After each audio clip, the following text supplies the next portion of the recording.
Hey everybody, welcome to the Navigate Credit Union Broadcast Center for GoLocal Live. I'm your host, Rachel Nunes. Our first guest today is Jim Vincent. He's the president of NAACP Rhode Island. Welcome. Thanks so much for joining us. Well, thanks, Rachel. Thanks for having me. So the big news today is the letter sent to Governor Raimondo by Senators Metz, Quezada, and Cano calling for more diverse judges in the Ocean State. And can you give us a little bit of a summary on why this is important? Well, it's important because in the state of Rhode Island, out of 90 judges and magistrates, only 2 are of color. There are only 2 judges of color out of almost 90 judges and magistrates in Rhode Island. So that's 2 out of 90, and the state is about 30% people of color. So clearly, the Rhode Island judiciary is not representative of the community within Rhode Island. So it's very important, and we support what Senator Metz and Quezada and Cano said in their letter. In fact, the NAACP has been championing that issue of diversity in the judiciary for years. And we feel that there's an excellent opportunity for the governor to appoint a person of color to the Superior Court. There is a person on the short list. Her name is Maria Farrell-Deaton. And also on the Worker Compensation Court, there is a person on the short list. His name is Keith Cardoza. And if Keith Cardoza is appointed a judge in the Worker Compensation Court, it would be the first time in Rhode Island history that a person of color had been appointed to the Worker Compensation Court. So we're excited, and we think that to go from 2 to 4 is certainly not a big deal for Rhode Islanders to accept, because there are 90 judges and magistrates. So clearly there is this major issue of underrepresentation. And so you mentioned the possibility of a diverse judge on the Superior Court. Yes. What kind of precedent would that set for the lesser courts of Rhode Island? Well, there's never been a judge of color in the Supreme Court, the Worker Compensation Court, or the Traffic Tribunal. There has been in the Superior Court, but as I opened up by saying, there are only 2 judges of color out of 90. Okay, so that's the key number there, 2 out of 90. So although there is a person of color on the Superior Court today, and the governor did appoint her, and the governor did appoint Rossi Harris to the Family Court last year, to be fair, still the issue is the fact that we have only 2 judges of color out of 90, and we need to have more. So 4 out of 90, and in fact, there are 2 district court openings, and if those 2 could be filled by people of color, that would be only 6 out of 90. And I understand there are 3 names that have made both lists, and they are Casby Harrison, Debbie Gonzalez, and Christopher Smith. So we certainly support them, because we desperately need to have a representative judiciary here in Rhode Island. I think everyone would agree with that.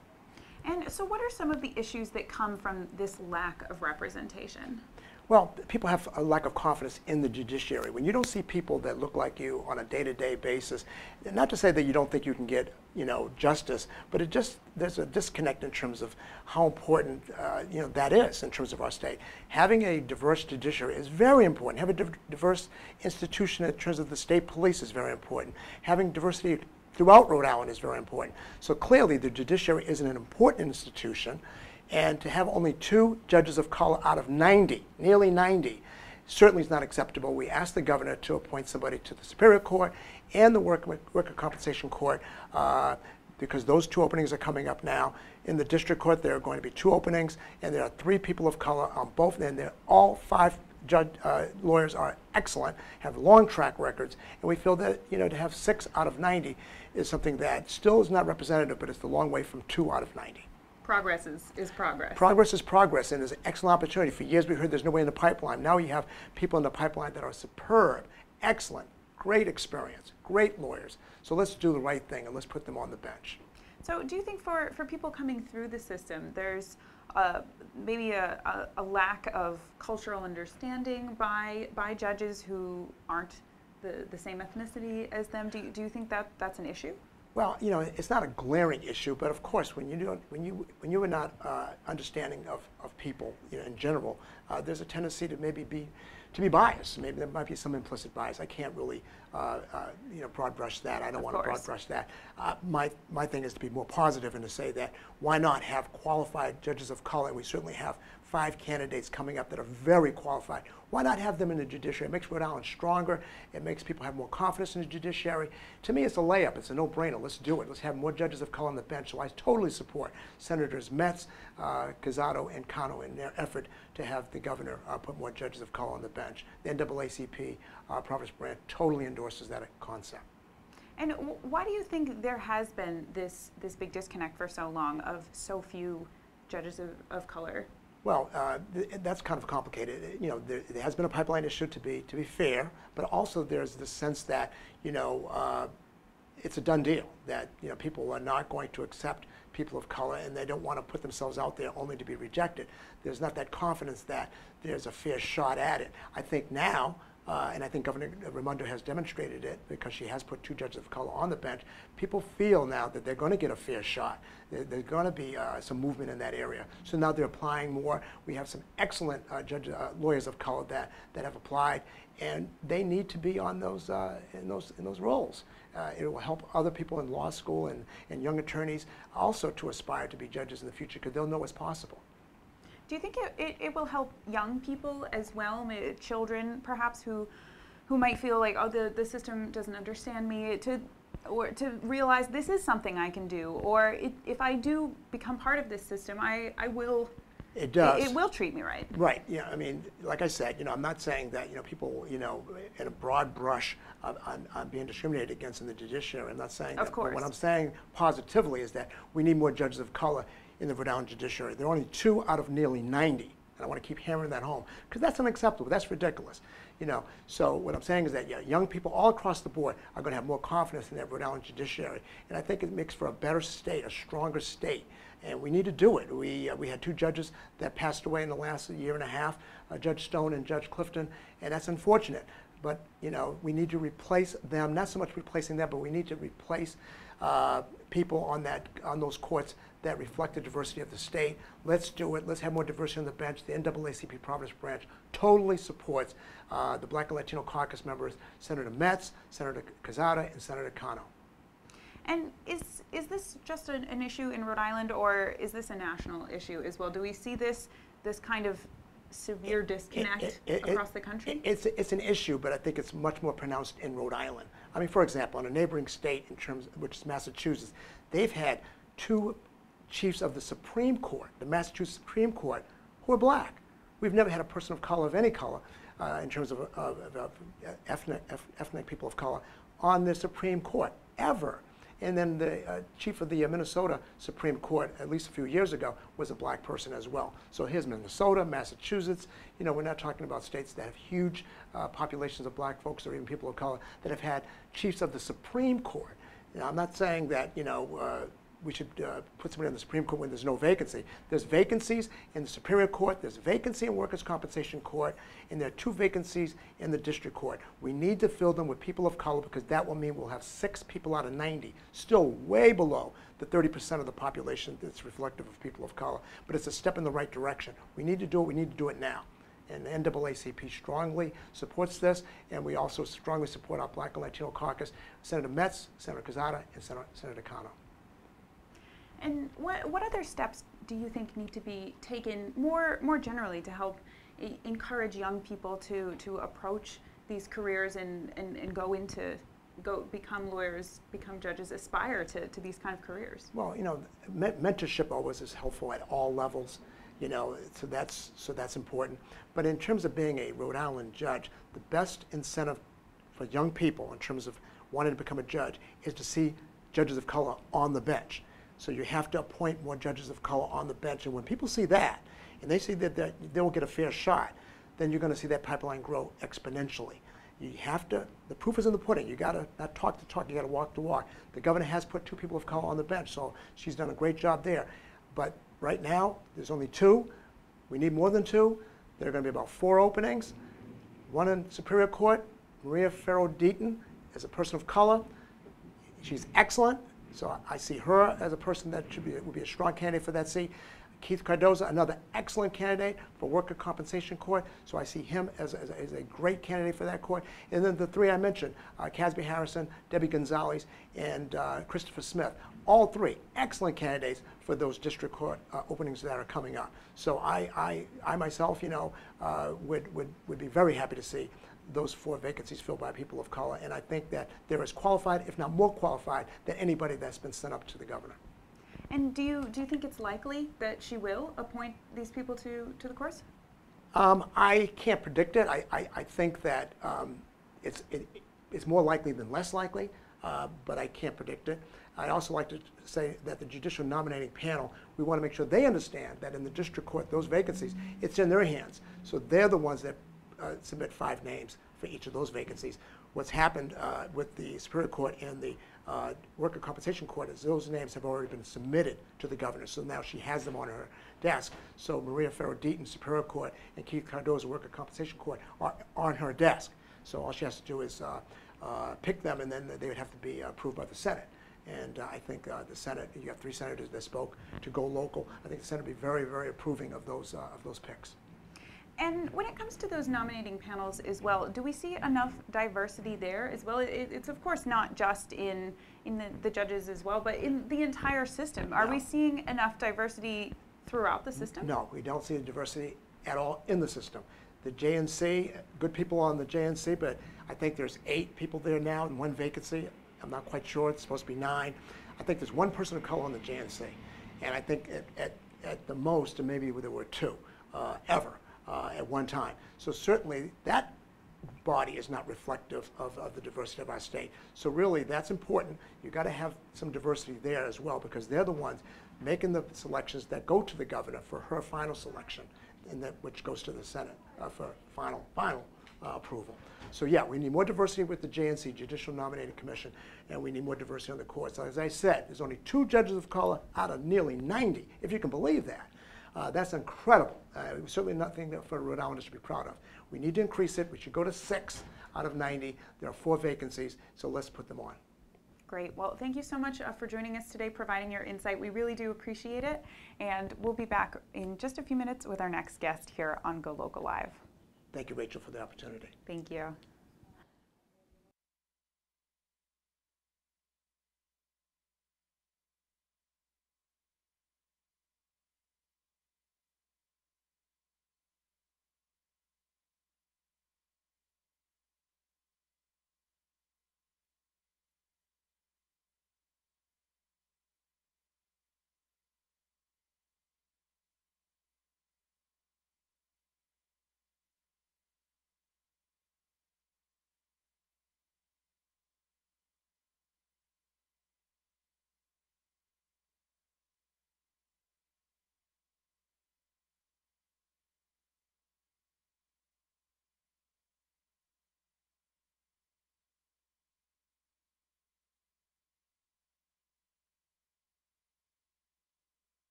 Hey everybody, welcome back to the Navigant Credit Union Broadcast Center. I'm joined now by Ryan Lukowitz.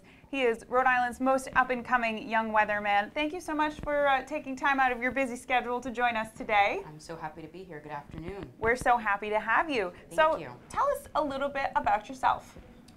Well, I was born in 2006. I am 12 years old now. I'm heading into 7th grade, and I've developed a passion for weather over the last couple of years. So tell us a little bit about that. You run your own Facebook page where you post Rhode Island's local weather. Correct. And so tell us, how did you get into weather?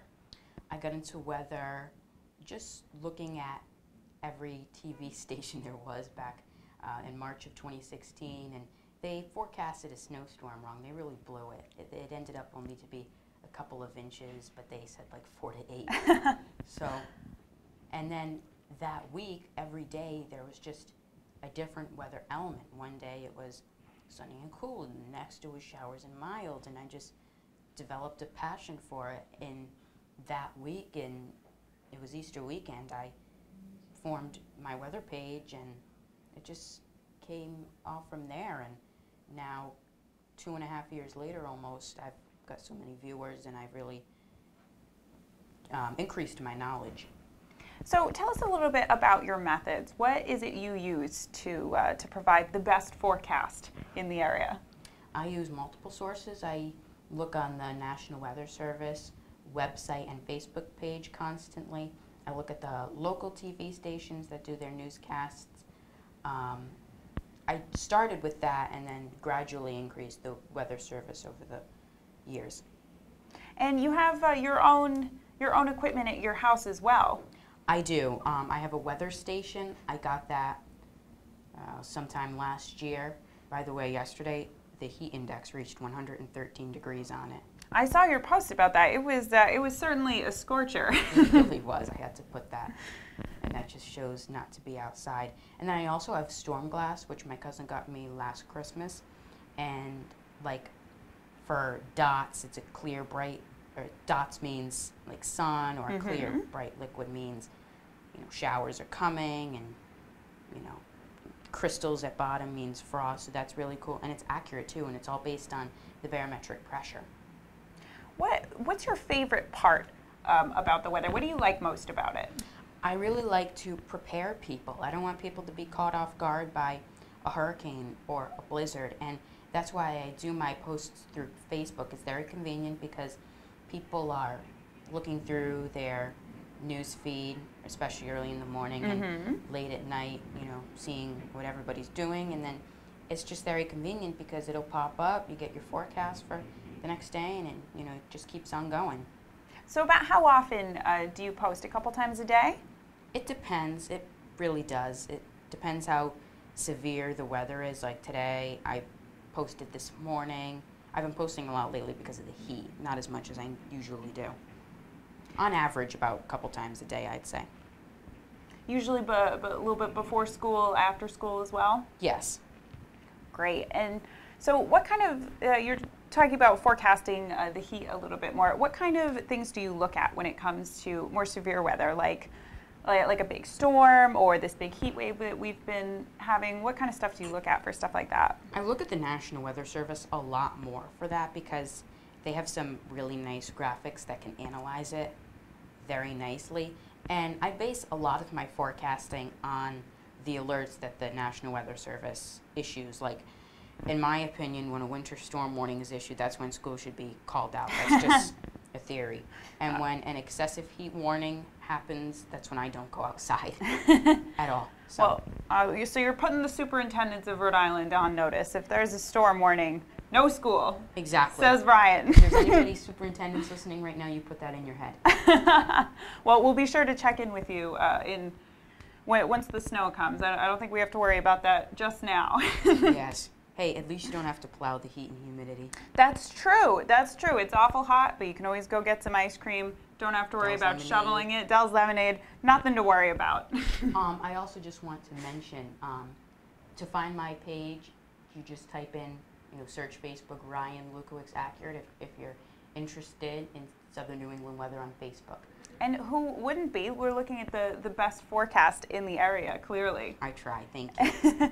And so you're going into 7th grade, you said? True, yeah. And what are some of the things you like to study most in school? Weather, of course, yes. Aside. We did a unit on that this past year. And I like math a lot because it's a real challenge.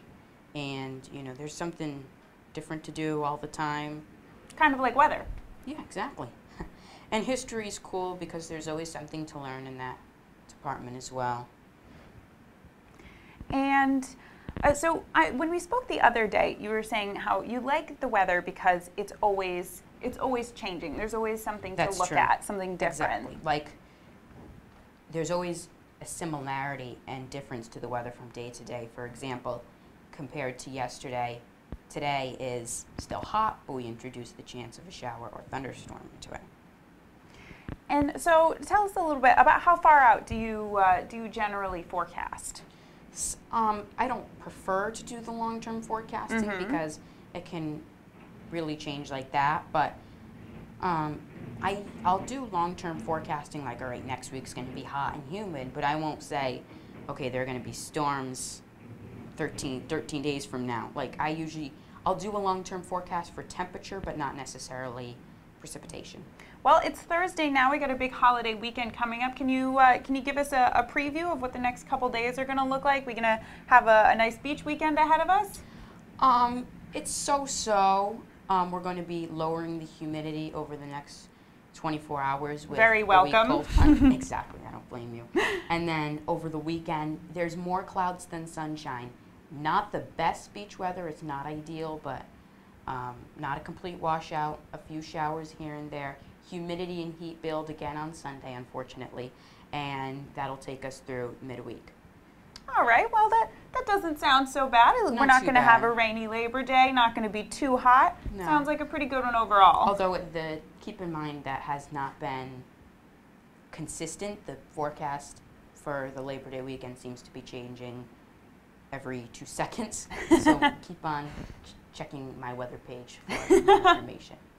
Of course we will. And so a big part of weather forecasting is using green screens a lot. The TV. I have a green screen. You do. What kind of what kind of things have you done with that? The only problem with the green screen, honestly, is you can only put one graphic at a time in, and to get the whole weather picture in one graphic is pretty hard. So that's the only thing I don't like about it, but it's great, and I make my own graphics through PowerPoint, which I've really been enjoying. They have some great weather graphics, and my dad and I do that together on his computer. That sounds like a lot of fun. It is.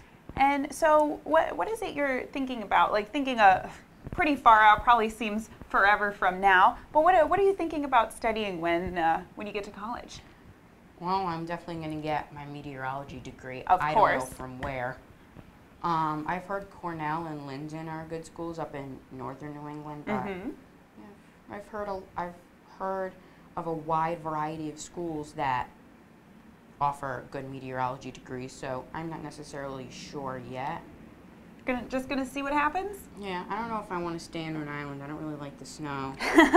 Maybe go down to Florida in the winter, but... True, absolutely no snow there. I'm no meteorologist, but I can say that for sure. Well, northern Florida did get some in January. I stand corrected. So very little. You're fine. When you're not forecasting the weather, what other kinds of things do you like to do for fun? I love to swim. I have a pool in my backyard, and I love to go to the beach. Those are probably my two favorite things to do in the summertime. I'm personally a big beach fan myself. What's your preferred spot? Bonnet Shores Beach Club, Narragansett. Good choice. Good choice. Thank you. And how about yours? Oh, I like to go all over the place. I'm personally a big fan of salty brine, but you can't go wrong anywhere in Rhode Island. I was just there last week. You really, there's so many good options here in Rhode Island. You really just can't go wrong. I know. It's a perfect state, especially in the summertime. I love it here. Absolutely. From like June to August, unfortunately, the season is so short. Well, that just makes you love it even more. That's true. You're very optimistic. I try to be. And is there anything else you'd like to add about yourself, about your weather forecasting? What do you want the good people of Rhode Island to know about you? I just want them to know that I put my heart and soul into my forecast. I tell it like it is. If it's going to be stormy, I come right out and say it. Don't shoot the messenger. I like to forecast blizzards because I feel like more people want to know about blizzards and could care less about the tropical storms and hurricanes, and that's what makes them so bad, is people don't really watch them as much. My first hurricane season was very hard, but I've gotten much better at tracking all of that action out in the Atlantic. Was it difficult to track them and to see which way they're going? Yes, it can be. One of the bad things about tropical storms is they're so last minute, and one night, like in 12 hours, it can completely change with the cone of uncertainty and all that good stuff. And so are you looking forward to this winter? Last winter, of course, we had what seemed like storm after storm after storm. Are now, you excited? Here's why I don't do long-term forecasting. This past winter, I told everybody, I said, we're going to get all the storms over in December and January. And we're going to warm up real quick in February or March. Not so much. Then this summer, I said it was going to cool down in August and September. That didn't happen either. So I'm 0 for 2. Well, then I think now's the time to say that there's going to be nothing but storms all winter, and hopefully we'll get off scot-free. That's an idea. Well, Great. Thank you so much for joining us today. Best of luck. When are you going back to school? Next Tuesday. All right. Well, enjoy the beach while you still can. Got a couple days left. Absolutely. We're going tomorrow. Fingers crossed the forecast holds and I hope so no too. rain. I agree. Well, thank you so much for joining us today. Ryan It's Lukowitz, my honor. Rhode Island's greatest weatherman, up and coming. Follow him on Facebook. You won't want to miss it. And we'll be right back here on GoLocal Live in just a minute. Did I go over my 15?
Hi everyone, welcome back to the Navigant Credit Union Broadcast Center. We're here with our last guest of my hour, Sri Dasari. She is a senior at LaSalle and girl extraordinaire. Welcome, thank you so much for joining us. Thank you for having me. So Sri just won the Lieutenant Governor's first ever entrepreneurship challenge with her program. Tell us a little bit about your app. Okay, so basically what I'm focusing on right now, working on, is creating an application that could help high school students overcome their fear of public speaking anxiety. So do you want me to start off where I got this idea? Sure, yeah, talk to us about it. I know a lot of people, the thought of standing in front of people and talking, it gets you all clammed up and you practice a little bit in front of your mirror, but then you got your notes and you're all nervous. So how are you helping us all get past that? So basically what I noticed was when I was in a discussion classroom, I was nervous, as you said, and I would practice with my mom, my dad, and friends and family and everything. But when I'm still presenting it, it's still really nerve-wracking. But I realized that as I did more and more presentations, I kind of got used to that feel, so I'm not as nervous anymore. And so I was what if rather than having to go through actual presentation with like actual like people in front of you that are like your peers. Is there a way to like mimic that scenario? So like that's when I came up with virtual reality, where you can basically speak to a virtual audience and you would get that same feel. So you use a virtual reality headset, and you actually brought one with you today. So that's the one you use for your program. Yeah. So how does it work? So actually, when this app launches, you can use any virtual reality headset you want. But what I did was I recorded a chemistry classroom in my school, a 360-degree video, and I put that onto YouTube, and I would have like students from my school like wear it and then speak for a minute to like that audience. It was like a classroom of freshmen, and basically I recorded their heart rate while they're talking to like the classroom, the virtual classroom, and then I recorded their heart rate when they were talking to me. And yeah, I saw that basically your heart rate is significantly raised when you're talking to a virtual environment, which proves that basically like a virtual audience replicates the same feeling as a actual classroom audience. And so in this simulated audience, is it like talking to a real audience? Do you have movement from people and sounds and other things like that that you'd have during a real presentation? Yeah, so right now it's like, you know, I record the classroom, and so like there's people moving, there's like, you know, the natural, what you would see in an actual classroom. The next step is actually like creating an actual like classroom that would react to how you're acting. So like having like bots where like you can like select, okay, I want like a tough audience, where like if you're like talking like, and if you get nervous, like they like immediately start talking over you, or like you can see their facial expressions change based on how you're speaking. But that's the next step. So as you said, the program's not finished now that you've gone through the Entrepreneurship Challenge. And when do you plan on launching this? So right now I'm planning on creating an app. So like, as I said, like my experiment, I would like, you know, put the headset on the student and I would analyze the heart rate myself. So right now I'm working on creating an app where I wouldn't have to like do it by myself. Like the app would immediately analyze that data and give feedback. So I'm hoping to launch it in January. That's fantastic. And so tell us a little bit about the challenge itself. There were, I believe, 40 other teams who took part. It was, well, actually, Lieutenant Governor McKee was here in April to announce the launch of it. Tell us a little bit about the process. What was it like working with so many other kids from throughout the state? I was really nervous. I didn't really like, you know, I was like, I'm not sure if I'm going to get it. And so when like they announced the top 5 and I was on it, I was like, what? But yeah, like I've never actually done like an oral presentation, like pitching my business, and so that was really fun. And then like listening to everyone else's, and like their projects were really cool. Like it was really amazing seeing like all the different ideas come to play. And the finals as well. It was pitched as a Shark Tank style thing. So how did that go down, and what happened during the finals? So basically there was the 3 judges, and you had 5 minutes to pitch your business in just 5 minutes. And so yeah, like I had to like practice like beforehand and try to get it down to 5 minutes and make it as like, you know, like to get all of what I wanted to say in those 5 minutes. So it was really fun trying to like figure out like what I should say when and everything. So did you use your program to help practice for the finals? No, in this case, no, but yeah, hopefully when the app comes, I'll use it. So what's the next steps? You mentioned when we were speaking earlier that an international school has offered to pilot the program, and you have a provisional patent for it as well. Yeah, so basically I traveled internationally this summer, and I got to meet like the education head there, and I also met the CEO and founder of Sun International Institutes. So it's like a hotel management classroom with about 10,000 students. And he really, really loved the idea of like having this in their classroom because it's like really cost effective. And so basically he gave me an endorsement saying that once the product is ready in the market, then he would pilot it for his students. So how does that feel for you? You just won a $4,000 scholarship. You found out an international school is willing to pilot your program. How are you feeling? You're only 17 years old. It feels good. Like I just felt really good that like my idea like actually turned into this like tangible reality. So it's really exciting knowing that it came this far and there's potential for it too. That's great. And so what do you like to do in your spare time when you're not creating these groundbreaking new programs for your peers? So I really like to travel, and I actually really like driving. But yeah, I also love chess. So I actually competed in the States, and I got like #1 in girls, so I represent the state as the #1 girl, and I go to the invitational tournament every year. And how many years have you represented the state? 3 years so far. Yeah. That's great. And what's it like being able to go to nationals? It's really cool because like it's like people from all over. Like you have Hawaii, like California, and just like meeting everyone, and then like seeing like, because the environments there are so different compared to here. So it's really fun meeting everyone, and then seeing like one time I went and there was like this grandmaster, and he could play chess blindfolded. Wow. And he beat 15 kids consecutively blindfolded. So that was really cool. It's a fun experience. That's incredible. I'm sure you get to meet a lot of really interesting new friends. Yeah, yeah. And so you're going into your senior year at LaSalle just a couple days from now. Yeah, tomorrow. And so what kind of stuff are you studying in your senior year? So I'm taking AP Computer Science, so I'm really excited for that. And then I'm also taking Physics, Electricity, and Magnetism, which is going to be tough, I think. But yeah, and then I'm taking the AP Lit and Calculus BC. And looking past that, I'm sure the biggest question everyone always asks you, where you're going to school, Yeah. what you're going to major in. So right now, I know for a fact that I definitely want to go into business. I'm looking towards majoring in computer science and business, but I'm not sure yet. But yeah, and I'm targeting big city schools like Boston, New York, and Chicago. So Great. hopefully Well, it works out. I'm sure there are going to be plenty of opportunities available to you. And so when you do develop your app, you said it'll work for any VR, so anyone who has a VR program.